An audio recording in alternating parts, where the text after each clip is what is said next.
निपुण भारत मिशन के अंतर्गत 4 दिवसीय आधारशिला क्रियान्वयन संदर्शिका प्रशिक्षण के प्रथम दिवस का प्रतिवेदन प्रस्तुत कर रहा हूँ। निपुण भारत मिशन के अंतर्गत ब्लॉक स्तरीय 4 दिवसीय प्रशिक्षण का तृतीय बैच दिनांक 14/10/2022 दिन शुक्रवार को प्रारंभ किया गया। प्रशिक्षण के प्रथम दिवस का प्रतिवेदन इस प्रकार है। सर्वप्रथम प्रार्थना व राष्ट्रगान के द्वारा आज के दिन का आगाज किया गया। तदुपरांत सभी प्रतिभागी अपना अपना स्थान ग्रहण किए। आज के प्रशिक्षण को कुल 8 भागों में विभाजित किया गया, जिसकी चर्चा इस प्रकार है। प्रथम सत्र जो कि 45 मिनट का था, पंजीकरण, स्वागत, परिचय एवं प्रशिक्षण पूर्व आकलन। प्रशिक्षण के प्रथम सत्र का आरंभ ARP महोदय श्री विनोद कुमार राय एवं डॉक्टर राघवेंद्र प्रताप जी ने अपने परिचय के साथ किया। तत्पश्चात सभी प्रतिभागियों द्वारा अपना अपना परिचय दिया। इसके बाद सभी प्रतिभागियों ने अपना पंजीकरण एवं प्रशिक्षण पूर्व आकलन टेस्ट किया। साथ ही प्रशिक्षण से संबंधित कुछ नियम जैसे समय उपस्थिति, मोबाइल को बंद रखना इत्यादि पर भी चर्चा की। द्वितीय सत्र जो 45 मिनट का था, निपुण भारत मिशन पर चर्चा। द्वितीय सत्र का प्रारंभ निपुण के फुल फॉर्म से की गई। निपुण का फुल फॉर्म है national initiative for proficiency in reading with understanding and numeracy. जिसका हिंदी में अनुवाद है आधारभूत साक्षरता एवं संख्या ज्ञान में कुशलता के लिए राष्ट्रीय पहल।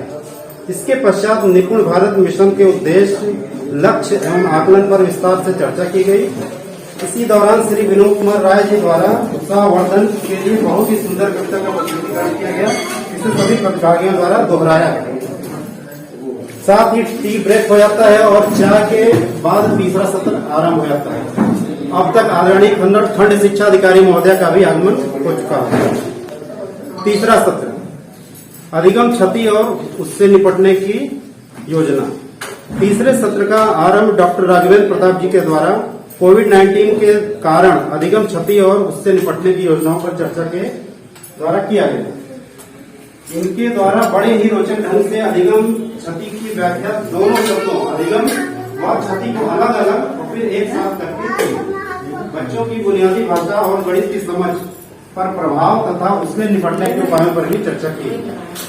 चौथा सत्र सीखने के प्रमुख सिद्धांत। इस सत्र में सीखने के प्रमुख सिद्धांत एवं विभिन्न चरण जैसे मौखिक भाषा का विकास, डिकोडिंग, पठन एवं लेखन पर विस्तार से चर्चा की गई। संदर्भदाता द्वारा बीच बीच में प्रतिभागियों से प्रश्न पूछ करके उनके भिन्न भिन्न उत्तर भी लिए गए। अब लंच ब्रेक कर दिया गया और लगभग 1 घंटे बाद 5वां सत्र प्रारंभ किया गया। उत्साहवर्धन गतिविधि। लंच ब्रेक के बाद एक रोचक गतिविधि कराई गई, जिसमें शेर, बंदूक और दीवार का अभिनय करते हुए 3 महिला और 3 पुरुष प्रतिभागियों द्वारा भाग लिया गया, जिसमें पुरुषों की टीम विजयी रही। इस गतिविधि से सभी प्रतिभागियों में नई ऊर्जा का संचार हुआ। छठा सत्र। इस सत्र में अकादमिक सत्र 2022-23 में भाषा पर कार्य करने की योजना के बारे में चर्चा की गई।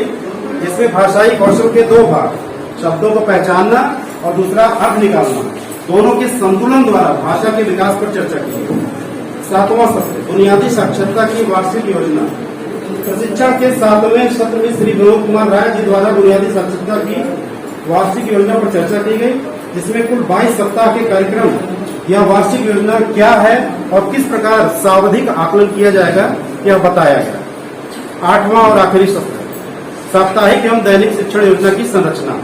इस सत्र का आरंभ डॉक्टर राघवेंद्र प्रताप जी के द्वारा किया गया, जिसमें साप्ताहिक एवं दैनिक शिक्षण योजना की संरचना के विषय में बताया गया कि वार्षिक योजना क्या है, साप्ताहिक योजना क्या है और सावधिक आकलन कैसे किया जाए।